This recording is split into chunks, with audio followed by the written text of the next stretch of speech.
Hey there tech fans, Rick here again with another review, and today I have the brand new DJI Action 3 camera. And in this video, I'll start off with a complete unboxing of the product so you understand exactly what's included with the kit. And then I'll dive into the specifications. And more importantly, I'll explain why those specifications matter because there are a lot of action cameras on the market today, and it can get a little tricky trying to compare one against another just looking at a website and comparing specs against each other. I really want to know what the changes that DJI has made to the Action 3 mean for me. In other words, when I'm out in the field, all the changes they've made to this camera, and there are a ton of them, what do they mean to me when I'm out there recording footage? But does it record a little longer? Can I charge it a little faster? Is the quality of the image improved? Do you have better stabilization? All the things that really matter when you're out there in the field. So I'll go through the specs, but I want to explain why they matter because DJI is one of those companies with an incredibly sophisticated engineering team that will look at a market and think, okay, we understand what's out there today. What can we do with a product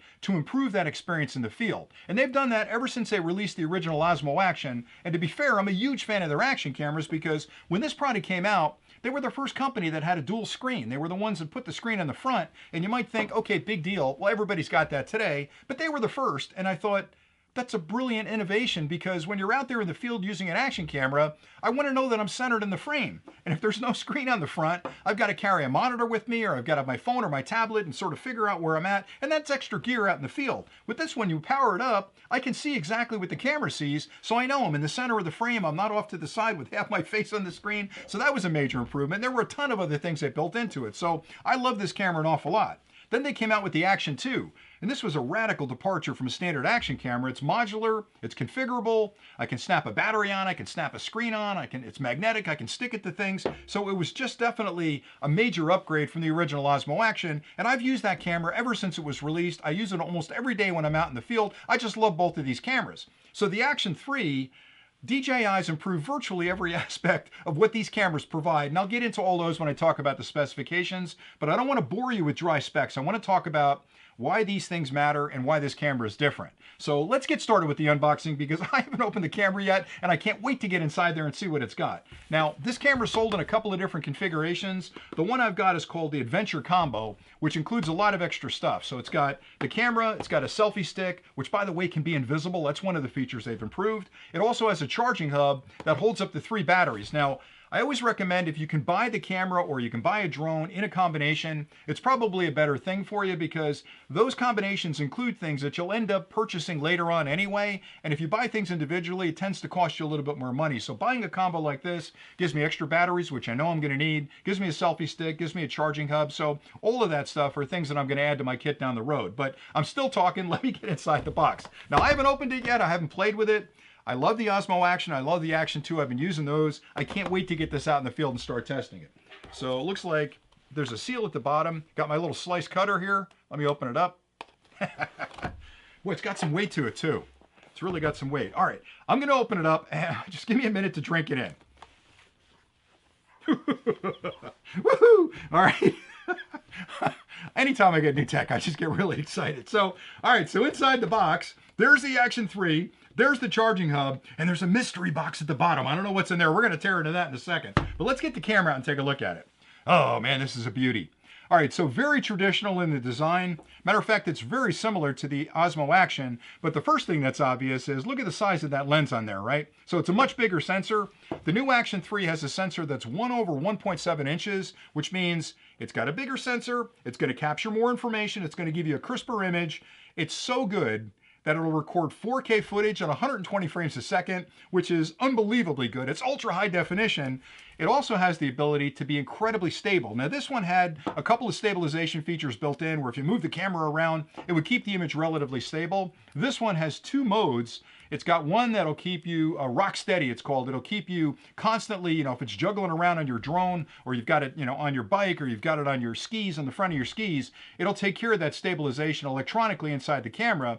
But it's also got horizon steady built in, which means no matter how you turn the camera, it's going to keep a level view of what's going on in front of you. So I think all of that's pretty incredible. All right, let's take a look at, actually, let me peel this open. I haven't played with this yet. So let's see if I can get this cover off here. All right, so pretty standard. Let me get this guy off the front. Pretty standard. One thing that's different, it's got a much bigger display in the front. The back looks about the same, but that lens is much bigger. One thing that did improve as well, which wasn't a problem for me, I didn't have issues over here, but all three of these surfaces, the glass surfaces, now use Gorilla Glass, which is incredibly strong, is scratch resistant. It's really, I think, the best you can get on glass today. It's used on all the high-end phones, and that's really nice because it's an action camera. You know, you're going to get dirt on it, you're going to get it outside in the elements, so you want to have glass that's not going to scratch. So there's the camera, there's the original Osmo Action. Now let's look at the charging hub. All right, so, ooh, kind of thin. I like this. This is pocket-sized. Yeah, you could definitely slip that in your pocket, no problem whatsoever. So I've got a USB-C connection on the side, got a power button on the front to check the power. You can see that all three batteries are in there and active, and there are your three batteries right inside. Now I can pull these out, put it in the camera as I need to. When I'm done, put it back in and charge them that way. And you can charge this from a 30-watt PD, which is a power delivery charger.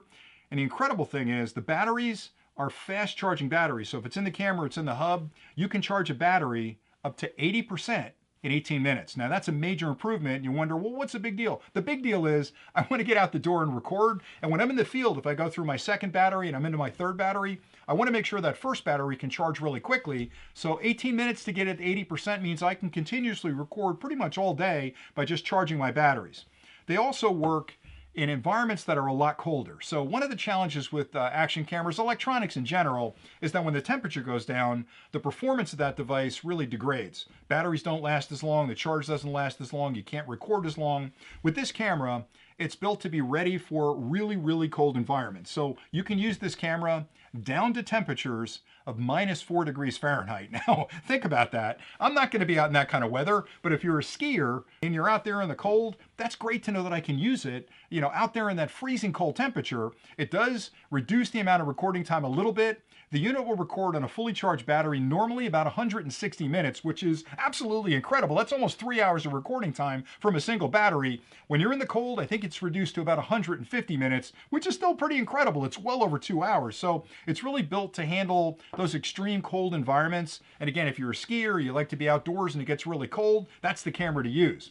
Another thing that's really cool is they've improved the waterproof casing on the camera. You can now take it down to 16 meters underwater, which I think is about 52 feet. I didn't do the math in my head, but around 50 feet, which is pretty much as deep as you're going to dive for most sport diving. Now, I've spent a lot of time diving out in the ocean.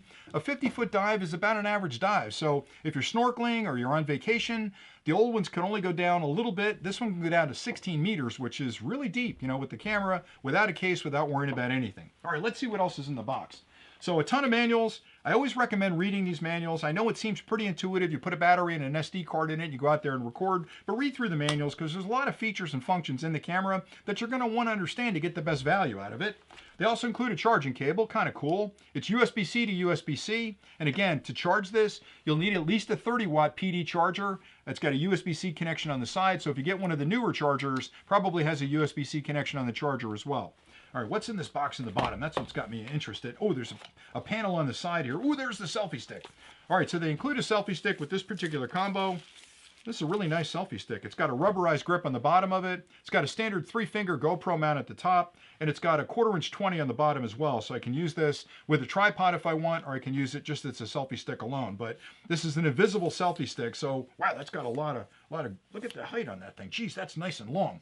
Anyway, what I mentioned before about the invisible selfie stick is that the artificial intelligence inside the camera, when you have it on the selfie stick, will disappear the selfie stick. So it's like magic that you can hold it on the selfie stick and not see the stick. So if you're skiing, it's going to look like somebody's flying in front of you with a drone by you holding the selfie stick out there. Now, to be fair, you're still going to see your hand sticking out like this, so it is pretty obvious, but I think that's pretty cool that they built that feature into the camera.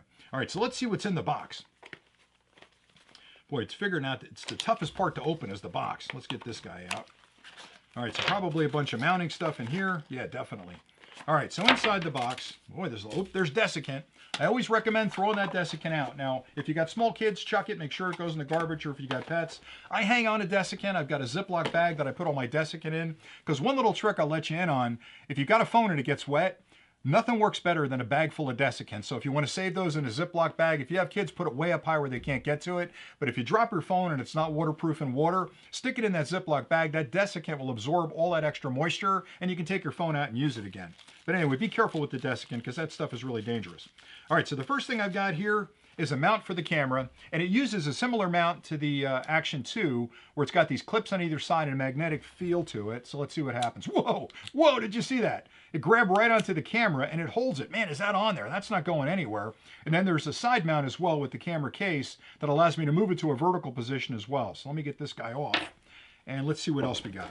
Okay, we got a base here that's got a little bit of a sticky pad on the bottom of it, so you can actually mount this in here, stick that down on a surface that's going to stay where you leave it. It's not adhesive to the point where you got to pry it off with a crowbar. It's just sticky enough where you can put it down and make sure that it's going to stay where you put it. All right, see what else we got here. Looks like another mount. This is another mount. Okay, so there's 2 mounts included, which is kind of nice. So I can leave one on this one, and I can leave one on a different mount. I also like the fact that they're using the standard 3-finger mount on the bottom, because that means anything you've got for a GoPro today, you can use with these mounts. They didn't change it. There's a tightening nut, pretty standard. Oh, a second tightening nut, of course, because we got 2 of those. And then finally, here's the case for the camera. Boy, this is a tough bag. Let me get this guy open. All right, so this is the external case for the camera. And yeah, there's a mount on the side there. So there's a latch on the top. I'll open that up. See if I can even get it open. There we go. Then the camera fits inside there. Let me gotta put it the right way, Rick. Don't mess it up. I gotta line up the power buttons and then I close it. Okay, so now it's inside the case. This is drop proof from about I think a meter and a half or 2 meters. You can drop it down. The case is gonna absorb all that extra shock, not transfer it to the camera to protect it. But you have access to the bottom. So if you want to put the mount on the bottom, it clicks on the bottom, you're ready to go. Just that quick, it's mounted. You want to take it off the mount? It comes right off, look at that. And if you want to mount it vertically, you just spin it like this and stick it on the side, and boom, you're in a vertical position. So if you've got it on this base, you can move it from the base really quickly to a horizontal position or a vertical position, just like that. And that's one of the innovations that DJI built into the Action 2. It's very similar. I wonder if it'll fit on here. Probably shouldn't do this live, but same mount. So it holds that pretty well. It's a little bit different, a little bit larger. So, okay, it isn't transferable. Don't do that. I had to test it. I don't know. I would have done it off camera anyway. So it seems to be a little bit different than the Action 2, but man, it mounts on here, no problem. And that magnet really just holds it on there. It's not going anywhere. And then you've got these 2 clamps on either side that'll hold it even tighter. So that's pretty much everything you get in the kit. If you buy this particular adventure combo, you're going to get the camera itself, the exterior case. You're going to get you're going to get exactly 2 mounts right here. These 2 mounts. 2 screws in the bottom that hold the mounts on. You'll get the sticky pad, which I use an awful lot. The Action 2 came with one as well. This has got a semi-sticky pad on the bottom, like I'd mentioned, where it's not going to stick on like it's cement, but it'll stick to a dashboard, it'll stick to a surface, like a table or glass, and you can peel it right off, no big deal. And you get this beautiful charging hub that holds 3 batteries. It's got a USB-C connection on the side for charging, so when you're out in the field, slide that in your pocket. When you need to swap a battery out, you're good to go. A USB-C to USB-C cable, and a pile of manuals, including a selfie stick, which, again, plenty of distance here. It's off camera probably, it's so long. Look how big that thing is. You can get it out there. I'm going to say that's almost, I don't know, gee, I can't measure. Say 5 feet or so. And then there was one more thing that I've already dropped on the floor that I got to pick up. It's a rubber gasket. It looks like a rubber ring. And you're probably wondering, what did they do with that? Why is that in the kit? Well, if you read through the manual, it explains how if you're outside, especially in cold environments, the camera's going to get a little bit warm because it's working pretty hard. And you may get some lensing, some moisture inside the lens out there. So you can take this rubber ring and put it outside the lens. And what that does is pull that moisture to the outside of the lens, and you won't have issues with the lens fogging up on you. I should also mention that the glass has got a hydrophobic treatment on it. What that means is it's designed specifically to have any water beat up and come off the lens. So if you're underwater, it's not going to stay on there. If you're underwater and come out of water, it's going to bleed off. And also, if you're out in the rain, you're not going to have to worry about that lens getting all full of water. It'll shoot right through that because the water kind of sheets off it. So pretty cool stuff. And again, all those specifications are important. Again, I'll go through them briefly. The sensor is much bigger. It's 1/1.7 inches, which is a really large sensor for an action camera. You can record up to 160 minutes on it. You can record 4K footage up to 120 frames a second. The batteries will charge to 80% in about 18 minutes, which I think is incredibly fast. It also has 2 modes of stabilization built in. It's got rock steady, which is the one you'll use most, where it keeps your image completely stable. It also has horizon steady, so if you're on a bike or a motorcycle and you want to keep the horizon steady, turn that one on. It's got 10-bit color depth on it, which is incredible. It also has color temperature calibration, which is an advanced version of HDR that they built into a couple of their drones. But basically what it's going to do is look at a scene, analyze the scene, and use exactly the right HDR setting for the color correction to give you the most vibrant colors in that scene, because if you're out in a bright day or you're out in a dark day, it's not going to be the same color correction, so the camera can adjust for that. And I think that's all I wanted to talk about. Oh, the voice activation. You can turn it on, you can have it record, you can stop recording all through your voice, which I think is kind of nice as well. And then I talked about horizon steady, waterproof. Yeah, I gave you all the specs. So when you think about an action camera, the things you really care about are how long can I record? What kind of footage can I record? Does it have stabilization? How do I mount it? And all the other things I've mentioned already. So I think what DJI's done here with the Action 3 is released a product that, in my opinion, just on paper alone, leapfrogs a lot of the specifications of other action cameras on the market today, and I think it's well worth a look. So that's pretty much all I had for today. I hope you found this unboxing and this brief overview helpful. I always like doing these kind of things. I can't wait to get outside and start recording with this, and I'll make sure that I talk about it a little bit more. So thanks again for watching, and until next time, as always, stay nerdy.